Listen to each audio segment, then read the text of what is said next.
तो देखिए यहाँ पर कहते हैं अब भिक्षु जो सन्यासी बन गए थे वो उद्गार कहते हैं, भगवान यहाँ पर कहते हैं वो उद्गार अपने हृदय से निकालते रहते, गाते रहते थे, वैराग्य को बढ़ाते रहते थे। इस प्रकार से वैराग्य को बढ़ाते बढ़ाते अपने हृदय से उद्गार गाते गाते गाते जगत से वैराग्य भी हो गया था, तो मोह भी उनका भंग हो गया था और आत्मा में निष्ठ हो गए थे।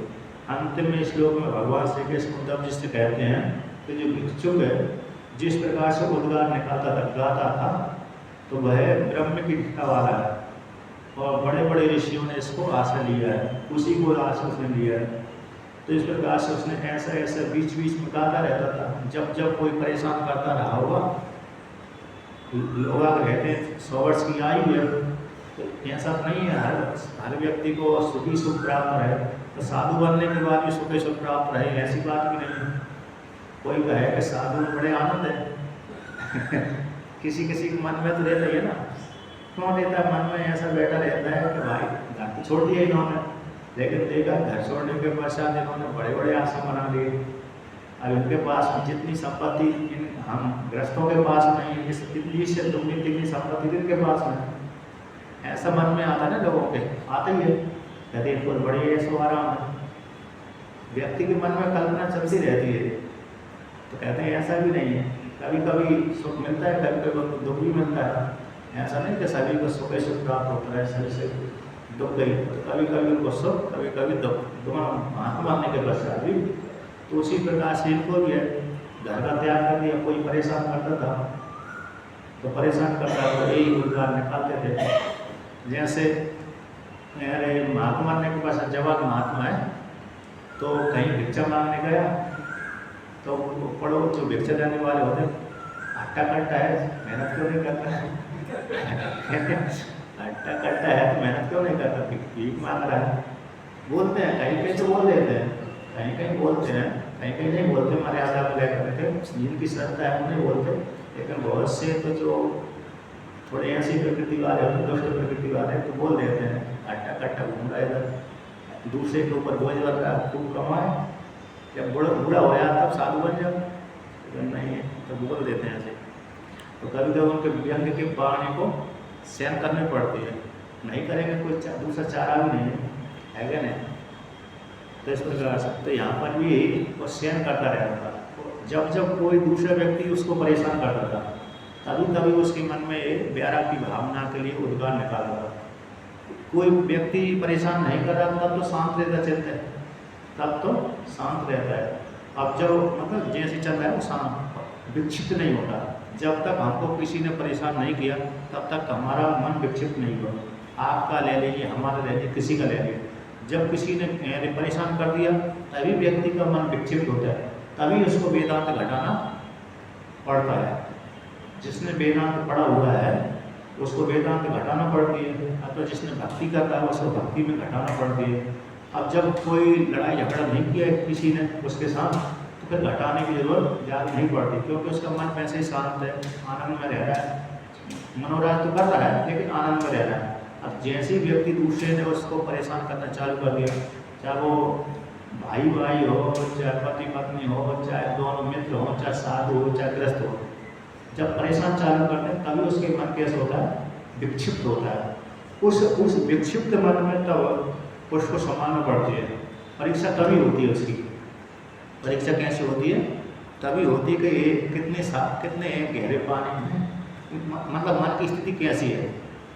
मैं एक बार परिक्रमा वेदांत पढ़ा मैंने महाराज गुरु जी से वेदांत पढ़ करके एक जगह गया, कहीं प्रबंधक बना, तो वहाँ से एक साथ रहा उधर, तो वहाँ से छोट छाड़ करके नर्मदा परिक्रमा में आया, नर्मदा जी परिक्रमा।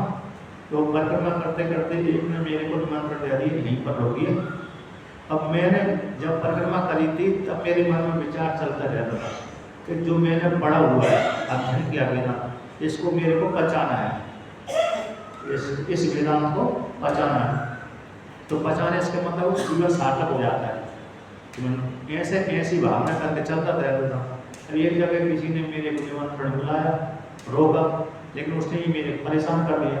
तो मेरा मन, मैंने उस काल में मेरा मन वेदांत का चिंतन भी करता था, वेदांत भी चिंतन कर रहा था, लेकिन मन मेरा उसके विपरीत ही हो गया, तो ही नहीं मेरा मन। तब मैंने कहा, विचार किया, क्योंकि मन मैंने जितनी भी श्रुतियाँ थी, श्रुतियाँ तो मेरे को मालूम थी, कंठस्थ थी कुछ कुछ, फिर इस प्रकार से। और ये भी भावना थी कि मन को दुखी नहीं करना चाहिए, किसी के ऊपर क्रोध नहीं करना चाहिए, मन को शांत रखना चाहिए, ये सारी भावना चल रही थी।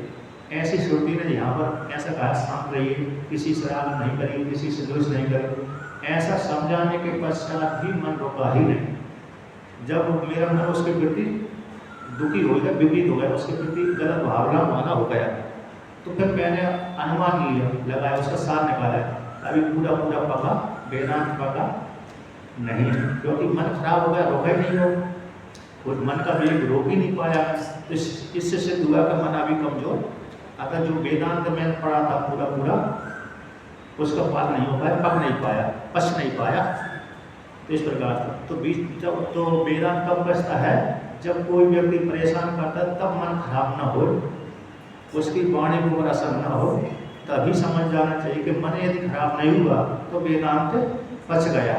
तो मन खराब हो गया तो समझ लेना चाहिए वेदांत अभी अच्छा नहीं है, अभी ऐसे ही है, ऊपर ऊपर वाला है कि नहीं।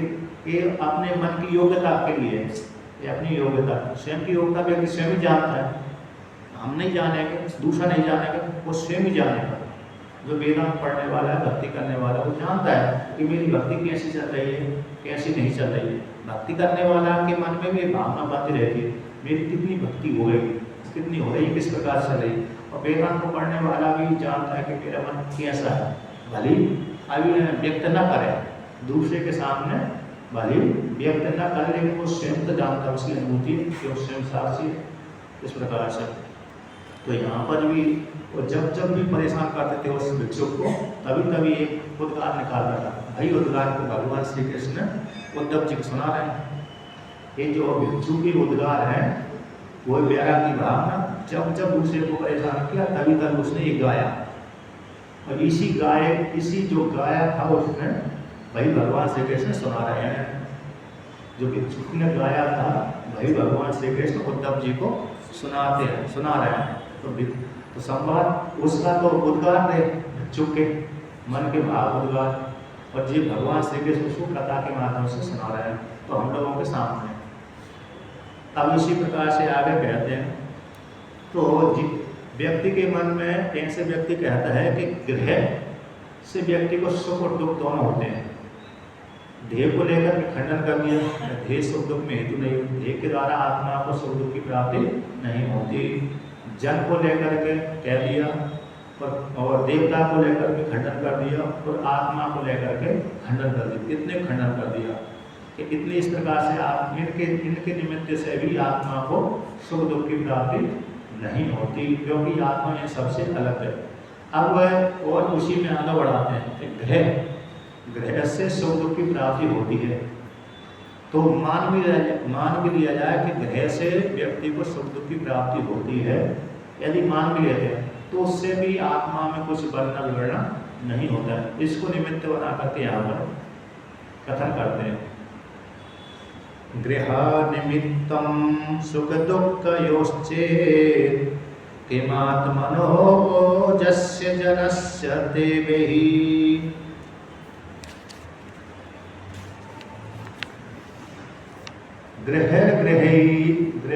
गृहस्यैव वदन्ति पीडाम् रुदेत कस्मै पुरुषस्ततोऽन्यः।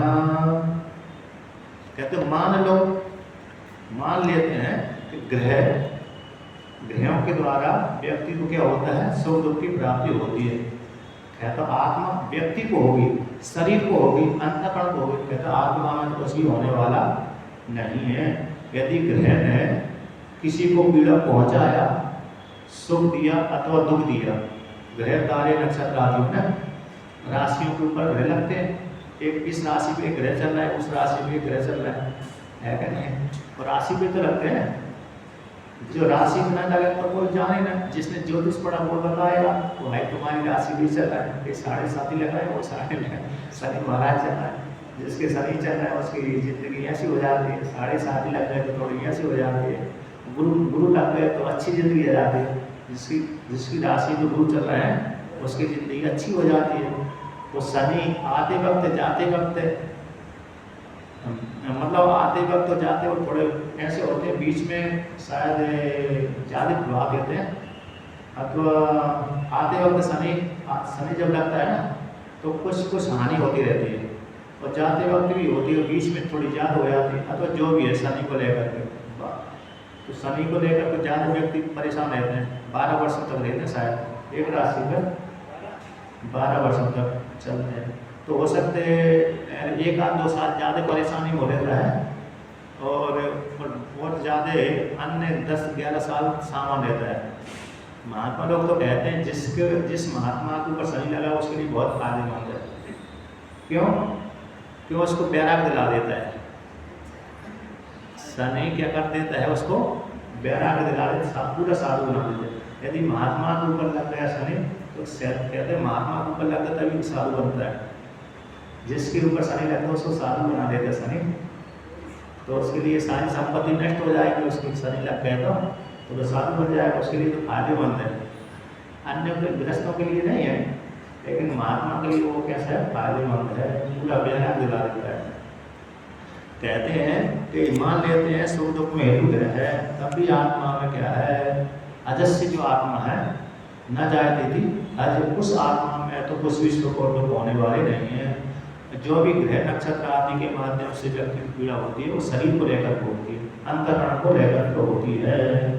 ग्रह के द्वारा ग्रह का ही पीड़ा पहुँचाते हैं। जैसे उसमें ऊपर से ग्रह आदि यदि उल्का गिर गए, उल्का आदि तो शरीर को पीड़ा पहुंचाते हैं, शरीर में हानि लाभ होता है, किंतु आत्मा में तो कुछ भी नहीं होता, क्योंकि आत्मा तो इससे ग्रह तारे नक्षत्र राशि आदि से कैसे भिन्न है, राशियों से ग्रह से तारे नक्षत्र आदि से सबसे भिन्न असंग है, इसलिए आत्मा में कुछ होने वाला नहीं है। और जो भी ग्रह आदि के माध्यम से जो हो रहा है वो अंतःकरण के धर्म है, अंतःकरण में होता है, शरीर को लेकर होता है, अंतःकरण को लेकर के होता है, आत्मा में बिल्कुल भी नहीं है। व्यक्ति अज्ञान से भली आत्मा में आरोप करे, लेकिन आत्मा में बिल्कुल भी नहीं है। इस प्रकार से क्योंकि आत्मा शरीर से और ग्रह से पृथक ही है।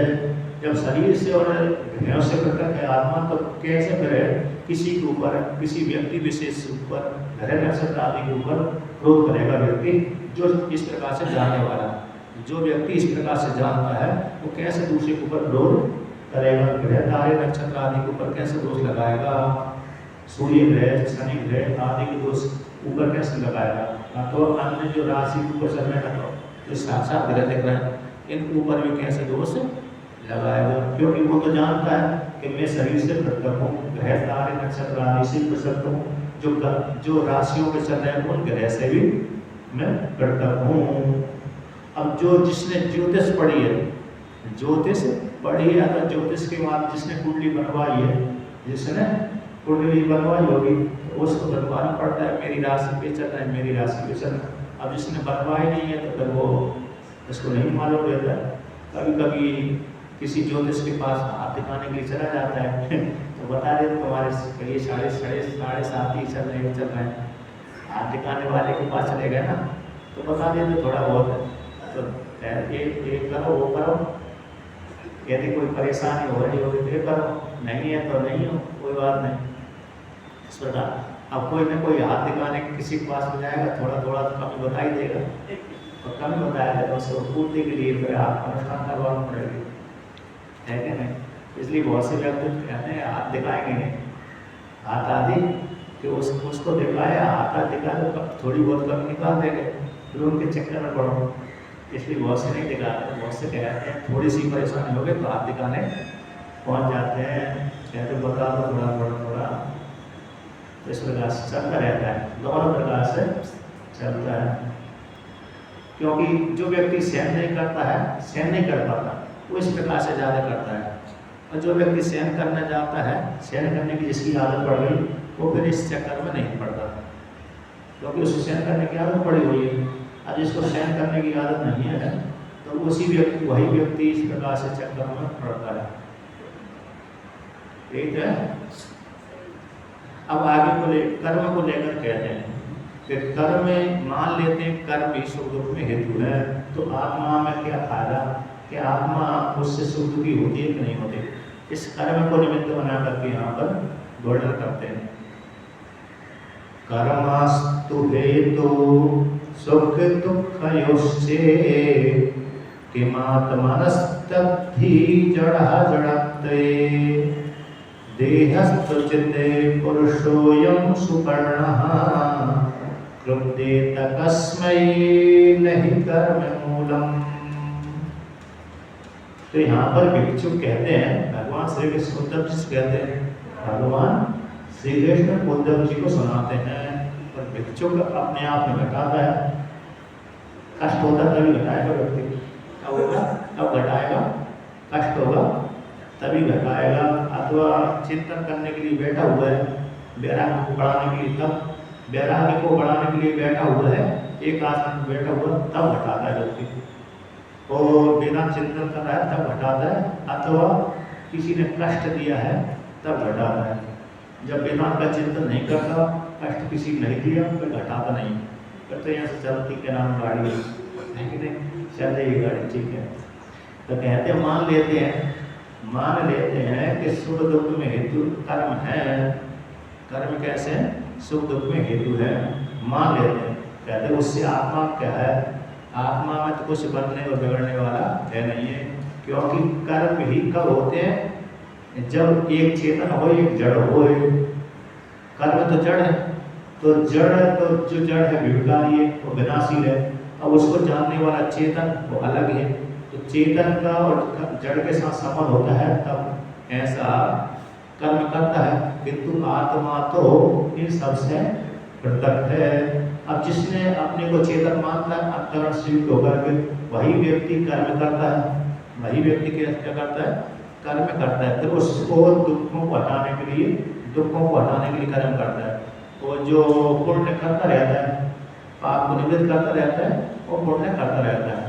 अब किंतु जो निर्विशेष आत्मा है, जो इस प्रकार से जानते हैं कि अरे मैं तो असंग हूँ, कूटस्थ हूँ, फिर उसको ना सुख होता है ना दुख होता है, क्योंकि उसने अपने आप को अंतःकरण से पृथक सिद्ध कर दिया है, और शरीर से पृथक सिद्ध कर दिया है, और सबसे पृथक सिद्ध कर लिया है। तो फिर जो जिसने ऐसा जान लिया है, फिर सुख दुख उसको कर्म के द्वारा नहीं होते। नहीं तो जिसको ऐसा मान लिया कि मैं अंतःकरण से युक्त है, तो उसके लिए तो एक स्मृति आती है, अवश्य में भोक्तव्यम कृतम कर्म शुभाशुभम। एक मनुस्मृति ऐसा है, मनुस्मृति हो या तो किसी पुराण का वचन हो, कि अवश्य व्यक्ति को सुख और दुख भोगना पड़ता है। लाखों और जन्म बीत जाए तब भी सुख का फल भोगना ही पड़ेगा, और लाखों जन्म बीत जाए तब भी पाप का फल भोगना ही पड़ेगा। बिना भोगे नष्ट नहीं होते। अच्छा, नष्ट कब होते हैं? नष्ट यद्यपि कर्म होते हैं, एक सिद्धांत है, अवश्य में भोक्तव्यम कृतम कर्म शुभाशुभम। अवश्य व्यक्ति को कर्म का फल भोगना पड़ता है। शुभ का फल शुभ भोगना पड़ता है, अशुभ का फल अशुभ भोगना पड़ता है। एक सिद्धांत ये हो गया, और दूसरा हो गया कि कर्मों का नाश हो जाता है, किंतु किससे होता है? ज्ञान से होता है। ज्ञान से, ब्रह्म ज्ञान से ही कर्मों का नाश होता है। कौन से कर्मों का? जो संचित कोटि में गए हुए हैं। 3 प्रकार के कर्म होते हैं: संचित कर्म, क्रियमाण कर्म और प्रारब्ध। तो जो संचित जो कर्म थे, पुण्य वाले और पाप वाले, संचित जो कर्म होते हैं, कहीं जीव ऐसा नहीं एक ही जन्म में पैदा हुआ हो, एक ही जन्म उसकी स्त्री शरीर प्राप्त हो, एक ही जन्म उसको शरीर प्राप्त हो, ऐसा बात है नहीं। सृष्टि अनादि है, तो कब से उसकी जीव संज्ञा हुई है, और कब से स्त्री संज्ञा पुरुष संज्ञा उसकी बनी है, और कब से स्त्री पुरुष बन करके वो कर्म कर रहा है। एक जन्म की तो एक बात है नहीं है, तो अनेक जन्मों से आ रहा है। तो अनेक जन्मों से ऐसा ही नहीं कि पाप ही पाप करता हो, पुण्य भी करता है, ऐसा भी नहीं कि पुण्य ही पुण्य करता हो, पाप भी करता है। इसलिए वो पाप और पुण्य संचित कोटि में बने रहते हैं।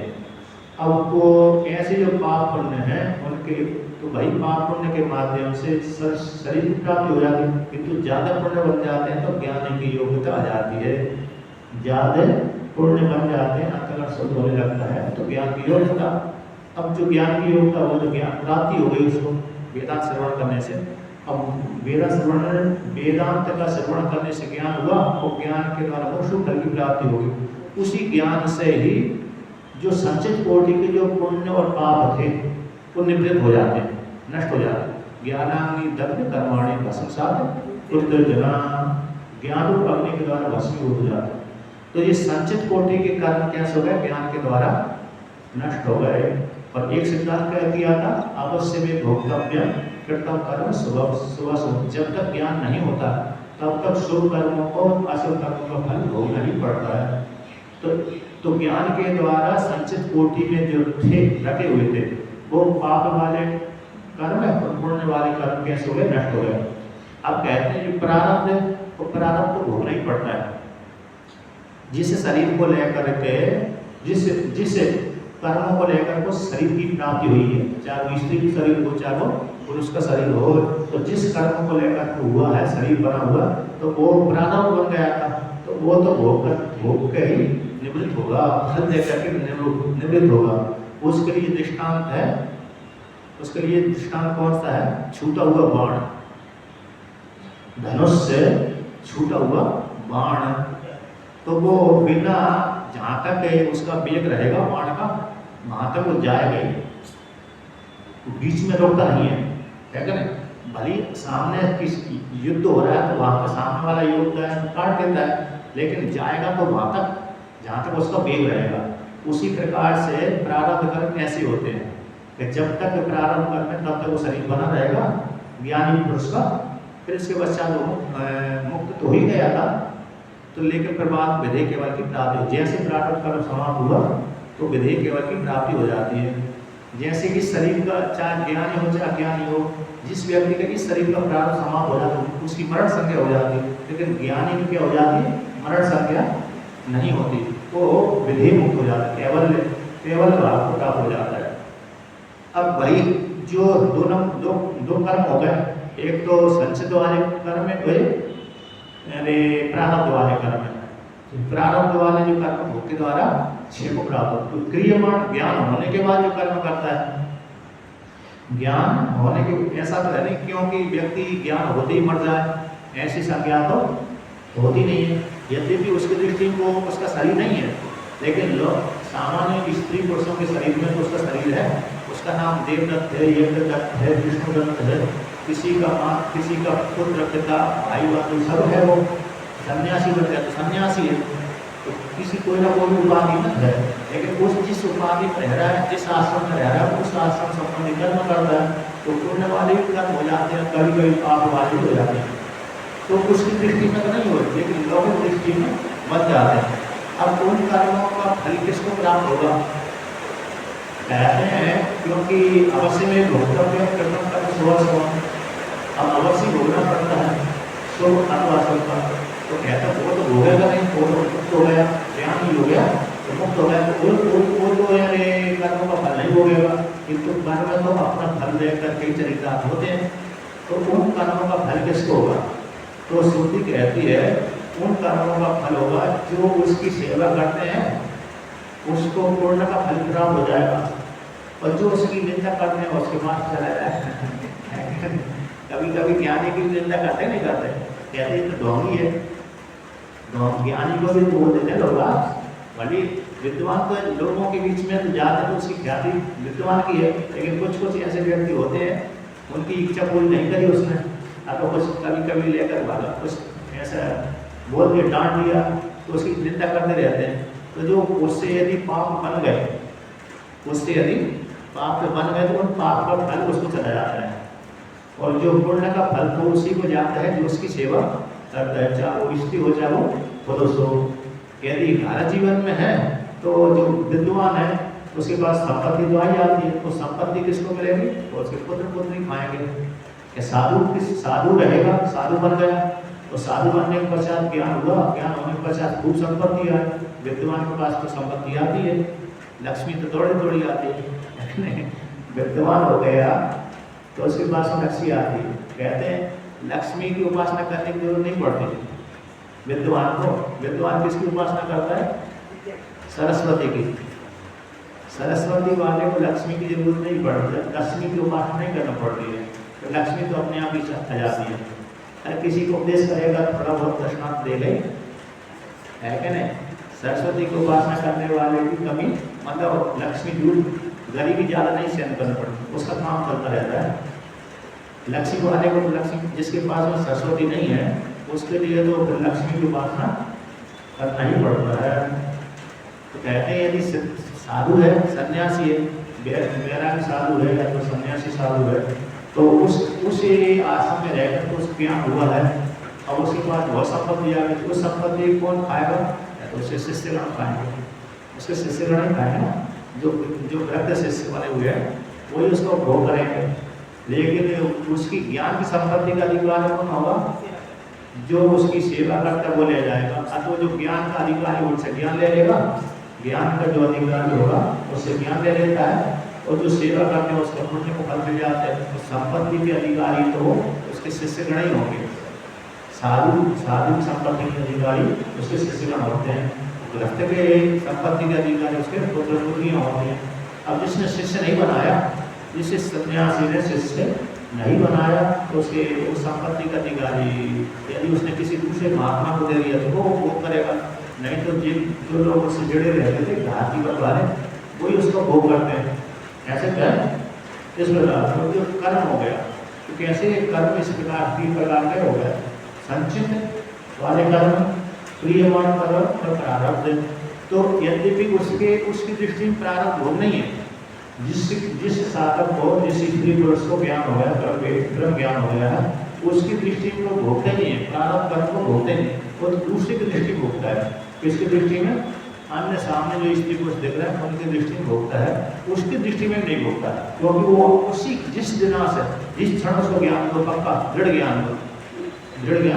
उसी दिन से मान लेता है कि मैं तो करता ना भोगता, ना करता ना भोगता, असंभूत हूँ।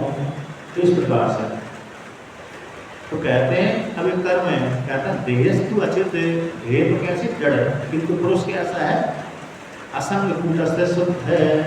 तो फिर कैसे? कहते हैं बिना उभय मिले, जड़ चेतन को मिले बिना कर्म नहीं बनते। तो असंग जो कूटस्थ है पर उसको कैसे उसके संग होगा, कर्मों के साथ संग होगा। तो किसके ऊपर जो असंग कूटस्थ जो आत्मा है किसके ऊपर क्रोध करेगा? फिर नहीं न कुरुते कस्मै नहीं कर्म मूलम। कहते आत्मा का तो किसी के साथ संबंध होते नहीं है, तो फिर कर्म का मूल कैसा होगा? कर्म कैसे करेगा वो? कर्म का जब मूल ही नहीं है, कर्म का मूल कौन होना? अज्ञान उसके पास में ही नहीं है, तो ही नहीं तो कर्म कैसे करेगा? कर्म करेगा नहीं तो सुख की प्राप्ति नहीं होगी, और सुख की प्राप्ति नहीं होगी तो किसके ऊपर क्रोध करेगा, किसके ऊपर प्रेम करेगा, किसके ऊपर राग करेगा? आत्मा किसी के ऊपर नहीं करता, किसी को क्रोध नहीं करता, साक्षी रूप से रहता है। तो कहते कर्म की बड़ी महिमा है, कर्म की कैसी है? बड़ी महिमा है। किसी का प्रारंभ लंबा होता है, उसका कर्म उसको घुमा देता है। आपने भर्तृहरि का शतक पढ़ा हुआ होगा। भर्तृहरि के 3 शतक हैं, श्रृंगार शतक, नीति शतक और वैराग्य शतक। तो उसमें से सभी में 100 श्लोक है। शतक के 100, श्रृंगार शतक के भी 100 श्लोक है, नीति शतक के भी 100 श्लोक है और वैराग्य शतक के भी 100 है। लेकिन 3 शतक होते हैं, 3 और 7, 3 श्लोक है, 3 शतक, 3 शतक है। उसमें से हर शतक हर ग्रंथ में उनके 100 श्लोक है, तो शतक हो गए। शतक है 100, उसमें से एक श्लोक आता है कर्म को लेकर के, उन्होंने सभी को ऊपर किया है। श्रृंगार शतक में स्त्री का प्रसंग कर दिया, वर्णन कर दिया, उसी में प्यार की भावना कर दिया, राग की भावना कर दिया, प्यार और राग भावना। तो नीति शतक में सिद्ध कर दिया कि इस प्रकार से जीवन जिए, व्यक्ति निर्वाह करे, और इस प्रकार से जीवन जीता जीता अपने लक्ष्य को प्राप्त कर ले। और वैराग्य शतक में है कि सभी स्त्री पुरुष से संपत्ति जितनी भी है उसी सभी में वैराग्य की भावना करे, सभी में वैराग्य की भावना करे, और वैराग्य की भावना करते करते आत्म तत्व को प्राप्त कर ले। उसी में से एक जो कर्म को लेकर के आया है, कर्म व्यक्ति को घुमा देता है। एक सामान्य स्त्री पुरुषों को नहीं घुमाता, सामान्य स्त्री पुरुषों को ये कर्म नहीं घुमाता, बल्कि देवता को घुमा देता है। तो एक लिखते हैं इसको, ब्रह्मायन कपाल पानी को नहीं, ब्रह्मायन कपाल ब्रह्मा एन कपाल ब्रह्मा एन कुलाल बन्नी में तो ब्रह्मांड भांडो रहे विष्णुर्नेन दशावतार घेने क्षिप्तो महासंकटे रुद्रोनेन कपाल पाणिपुटे भिक्षातलं कारिका सूर्यो भामति नित्यमे गगने तस्मै नमः परमणे। कर्म की महिमा है कि ब्रह्मा जी को कर्म ने क्या करा दिया, ब्रह्मा एक कुलाल करनी है। तो जैसे कुलाल को जानते हैं, यानी घट को बनाने वाला है ना, कुम्हार। तो कुम्हार जैसे घट को बनाता है, उसी प्रकार से ब्रह्मा जी को कर्म ने क्या लगा दिया, ब्रह्मांड को बनाने में लगा दिया। ब्रह्मा जी को कर्म में, उनका कर्म ही ऐसा था, तो ब्रह्मांड की रचना करने में लगा दिया। ठीक है, विष्णु भगवान को क्या, विष्णु भगवान में ऐसा क्या था तो उनको क्या कर दिया, तो उनके पास तो कोई कर्म नहीं था, तो उनके पास में भी कर्म था, उसको उसी कर्म ने भगवान विष्णु को 10 अवतार लेने में मजबूर कर दिया। भगवान विष्णु को कितने अवतारों में, 10 अवतार लेने में मजबूर कर दिया। 10 अवतार आते हैं। वेदानु धरते जगन्नि वहते भूगोले मुद्विवर्ते दैत्यं चार्यते बलिं चर्यते सत्रं क्षयं भवते पौलस्त्यं जयते हलं कलयते कारुण्यं मातर्मते निक्षान मोक्ष्यते दशागति कृते। श्री कृष्णाय तुभ्यं नमः। ये श्लोक है।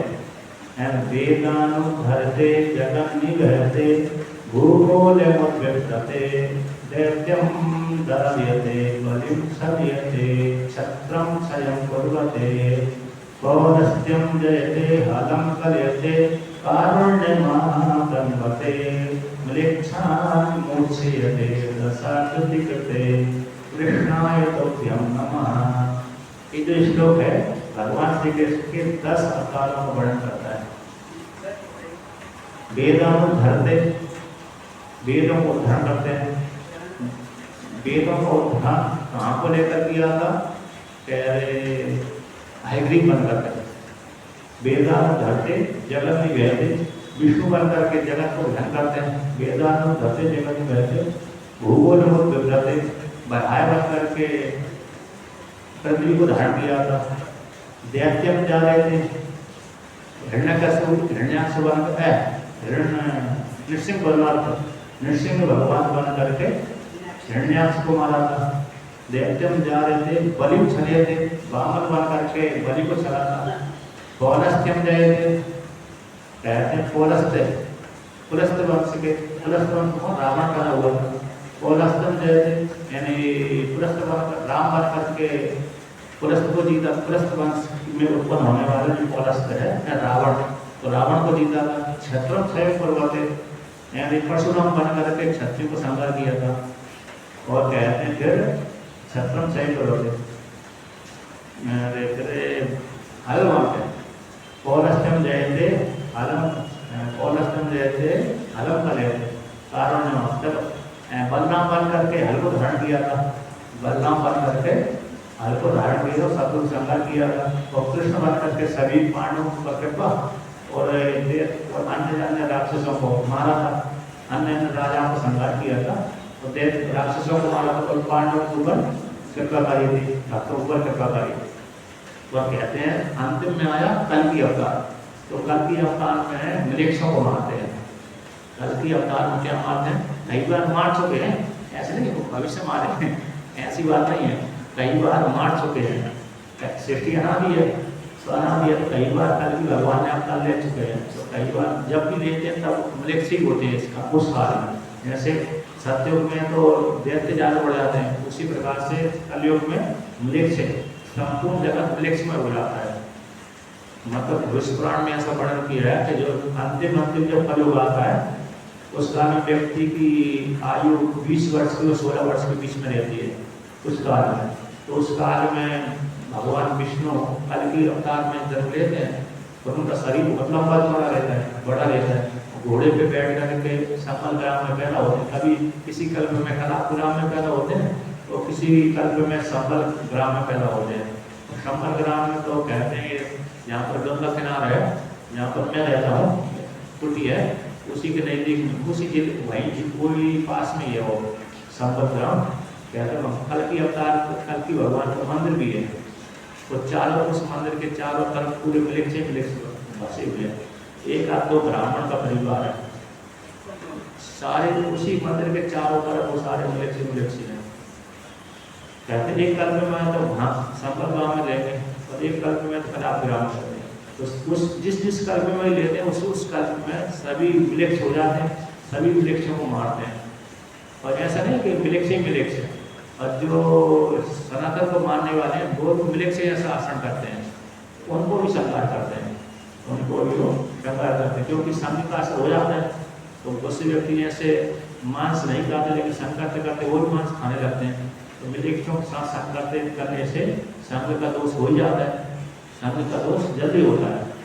सत्संग का दोष तो कम होता है, सत्संग का असर कम होता है, लेकिन गलत संघ का असर जल्दी हो जाता है, तो इसलिए वो भी हो जाते हैं।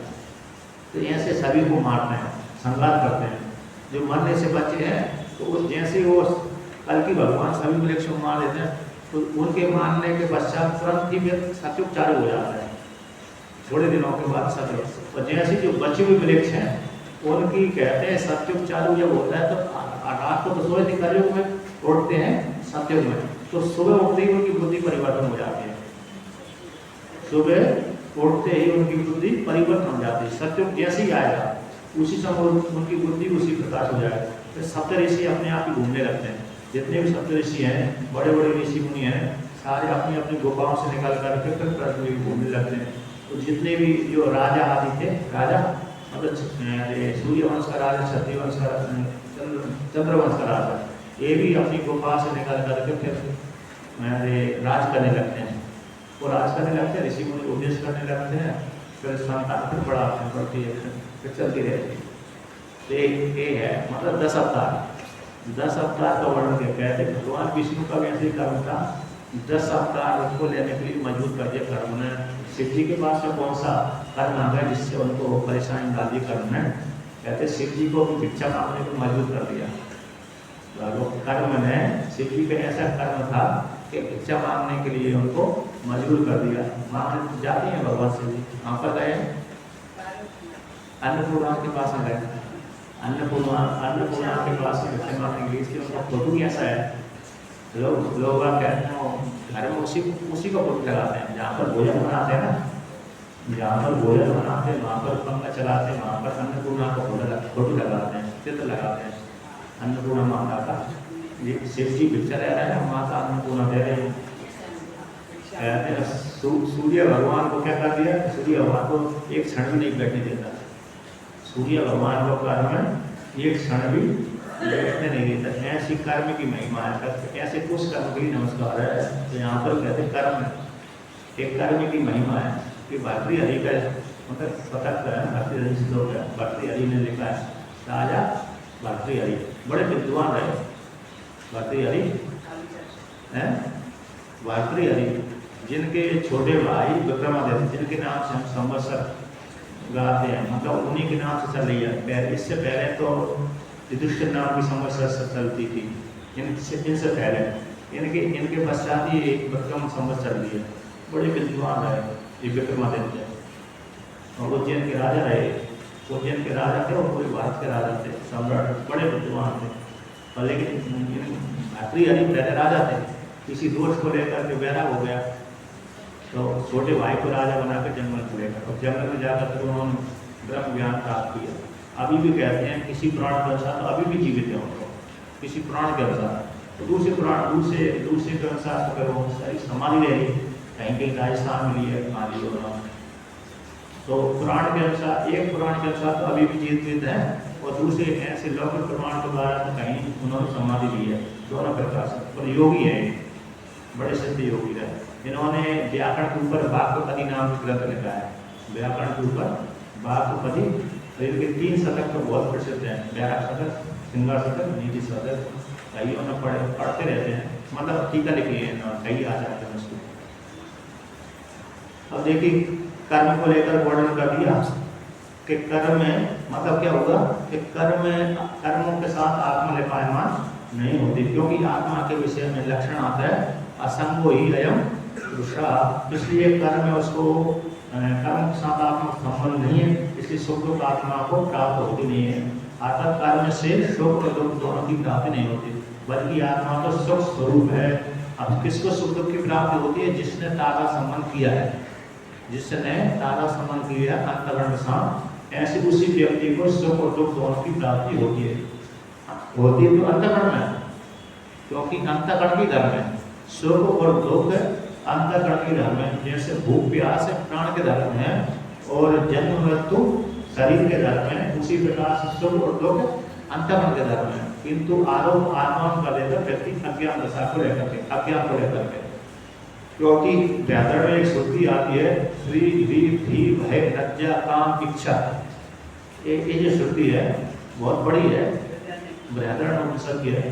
तो उसमें सब बोले आते बोले मना ही है, मन बोल दिया, सब कुछ ये मन ही है।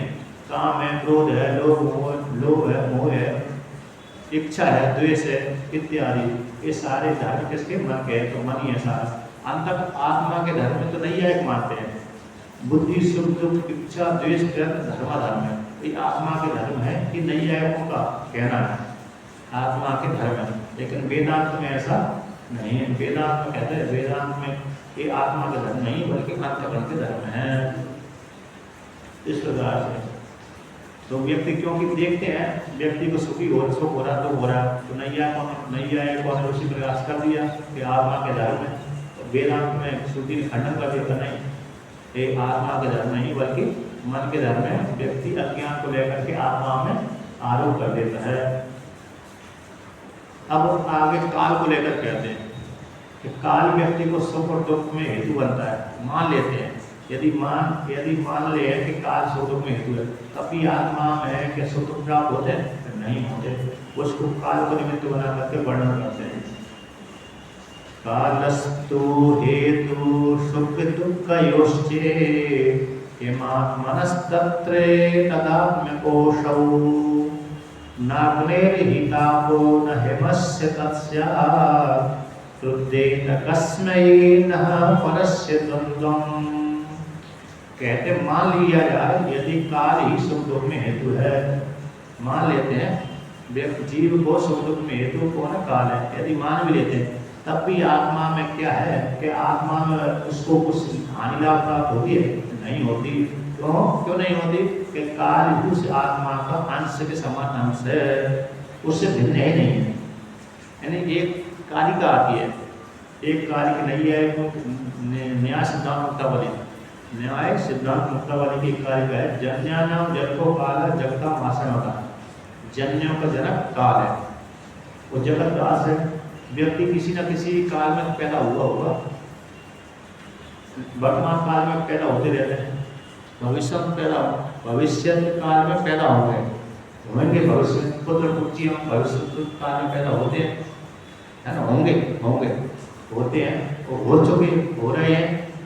वर्तमान काल चल रहा है, हो चुके हैं, भूतकाल हो गया। हमारे पहले पिता पहले भूतकाल में पैदा हुए थे, मर गए, पहले भूतकाल में थे ना। तो कहते हैं जन्यानाम जन्मों काल, जन्यों का जनक है। तो जैसे पिता के माँ, पिता के पिता सबके पिता माँ, किसी न किसी काल में तो पैदा हुई होंगे। तो सबका कौन है? काल है। जन्यों का भी जनक है, काल है। तो जगत का आश्रय है, तो कहते हैं वो काल है। तो काल कौन है? वेदांत में तो काल ये सूर्य भगवान ही है। कौन है? श्रुति कहती है काल कौन है? सूर्य भगवान। जब से सूर्य भगवान होते हैं तभी से काल की गणना चालू होती है। सूर्य भगवान से पहले काल की गणना नहीं है। मांडू उपनिषद में आता है कि जो हिरण्यगर्भ है वो भी काल से परे है। यच्च अन्यत्र कालातीतम तदपि ओंकार एवं, ये श्रुति है। यच्च अन्यत्र कालातीतम तदपि ओंकार एवं, ये श्रुति में यच्च अन्य, ईश्वर तो काल से परे है ही। तो यच्च अन्य तो कहते हैं, और हिरण्यगर्भ भी काल से परे है। क्यों हिरण्यगर्भ काल से परे? क्योंकि हिरण्यगर्भ का जब स्थूल शरीर होता है विराट, इस हिरण्यगर्भ का जब स्थूल शरीर विराट होता है तभी काल दिखता है। सूर्य भगवान दिखते हैं। हिरण्यगर्भ तो सूक्ष्म शरीर हो गया, उसका स्थूल शरीर कौन हो गया? विराट। अब विराट का ही एक एक अंग है, सूर्य है, चंद्रमा, उसके नेत्र है, अग्नि तीसरा नेत्र मुख आदि है उसका, अग्निमुख है उसका विराट का। तो एक जो उसकी जो आप छांदोग्योपनिषद में पढ़ेंगे तो उसमें विराट का वर्णन किया, पृथ्वी उसके पैर है, समुद्र उसकी बस्ती स्थान है, और जो बीच का आकाश है उसको बीच का मतलब भाग है, और द्युलोक उसका ये मूल है, द्युलोक है ना ऊपर का दो, स्वर्ग लोक से लेकर ब्रह्मलोक तक इसको उसका मूल जगह है ये जितना, और सूर्य चंद्रमा इसके नेत्र है, अग्नि उसका मुख हो गया, और जो दिशा उसकी ये कान ही हो गया, उसकी जो दिशा दिख रही है एक ही दिशा है, लेकिन भेद से पूरा पश्चिम उत्तर दक्षिण ऊपर नीचे 10 कर दो, 8 कर दो, 10 कर दो, 4 मान लो, है नहीं, दिशा तो एक ही है, लेकिन उपाधि भेद को लेकर के जिस दिशा में व्यक्ति जिस तरफ खड़ा हुआ है पूर्व की ओर, तो उसको पीछे कर दिया तो पश्चिम हो गए, आए वाए कर दिया उत्तर दक्षिण हो गई, और थोड़े कोने में कर दिया तो ईशान अग्नि नैऋत्य वायव्य हो गई, ये हो गए। तो एक काल भी एक ही है और दिशा भी एक है, लेकिन उपाधि भेद को लेकर ठीक कर दिया। योग सूत्र में तो एक ही सिद्ध किया था, योग दर्शन योग सूत्र में एक काल कहा, तो एक ही काल है, लेकिन उपाधि भेद को मान भी 3 है, तो एक काल कौन है? वर्तमान। एक काल को सिद्ध किया कि कौन है? एक काल वर्तमान। भविष्य को लेकर वही काल को भविष्य कल्पना कर दी, वही काल को भूतकाल की कल्पना कर दी, था एक ही उपाधि भेद को। उसी प्रकार से अरे जो दिशा भी एक ही है, लेकिन उपाधि भेद को 4 दूनी 8 में कल्पना कर दिया। तो क्या काल मतलब हिरण्यगर्भ है, ईश्वर है, ये काल से परे है। काल की गणना सूर्य को लेकर होती है, अरे ज्योतिष की गणना कब से होती है? सूर्य चंद्रमा को लेकर होती है, इससे पहले तो होती नहीं थी, हैं? सूर्य तिथि आने की तो सूर्य चंद्रमा को लेकर होती है, तो काल जब होता है काल सूर्य को लेकर, तो काल मान तो जो काल किससे उत्पन्न हुआ? कहते वो काल भी परमात्मा से ही है।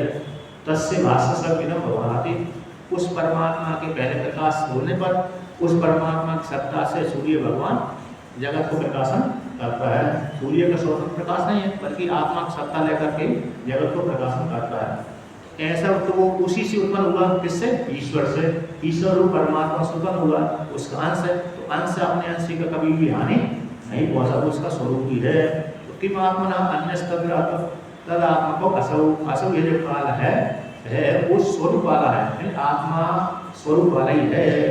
तो यहाँ पर दृष्टांत देते हैं, जैसे चिंगारी बड़ी अग्नि को नहीं जलाती, दोनों एक ही है, अग्नि से चिंगारी निकलती है, वो चिंगारी अग्नि को ना हानि नहीं पहुंचाती और अग्नि भी चिंगारी को हानि नहीं पहुंचाती। जैसे हिमालय जो बर्फ है उसको हानि नहीं पहुंचाता, ओस आदि को, उसी का स्वरूप ही है। तो इसी प्रकार ना ओस हिमालय को हानि पहुंचाता ना ही जो बर्फ है वो उसको हानि पहुंचाता है। अगर एक दूसरे का नाशक, ये दोनों एक दूसरी है। उसी प्रकार से काल भी आत्मा का नाशक नहीं है, इसलिए काल कैसे सुख दुख का हेतु बनेगा, और आत्मा तो वैसे ही असंग है कहते हैं।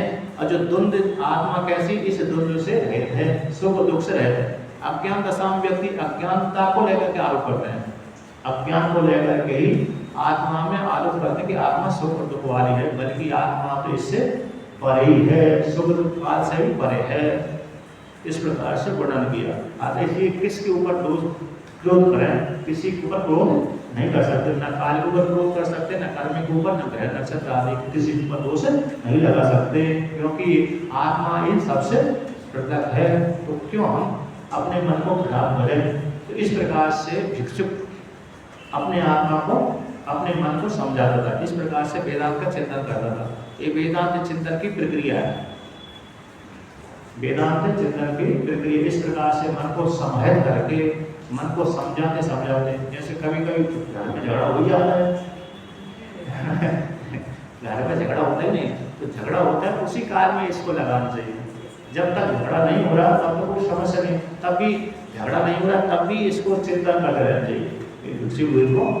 और जब झगड़ा हो गया तो तब समझाते रहते कि ये मेरी सास अथवा बहू ये तो उपाधि को लेकर के है, तो पति या तो पत्नी ये उपाधि को लेकर के, आत्मा न पति है न पत्नी है, न सास है आत्मा न बहू है, न पुत्री आत्मा है न पुत्र आत्मा है, बल्कि ये आत्मा तो इन सबसे पृथक है। स्त्री से भी रहते हैं आत्मा, पुरुष से भी रहता आत्मा है, सास से भी, ससुर से भी, पति से भी, पत्नी से, सबसे आत्मा पृथक है। ये तो ना मात्र स्थूल शरीर की उपाधि है। पत्नी, पति, स्त्री, पुरुष, पुत्र, पुत्री, सास, ससुर इत्यादि जो के शरीर की उपाधि है, आत्मा की उपाधि नहीं है। तो इस प्रकार से ऐसे मन को समझाते रहिए और मन को समाहित करते रहिए और आत्मा का चिंतन करते रहिए। चिंतन करते करते कभी ना कभी तो कभी ना कभी तो भगवान कृपा करेंगे, तरस खाई जाएंगे, है कि नहीं? भगवान कभी ना कभी तो तरस खाई जाएंगे। ठीक है, अब कल और आज का पाठ पूरा होगा, कल और चला दें, पूरा भी हो जाएगा। ओम पूर्णमदः पूर्ण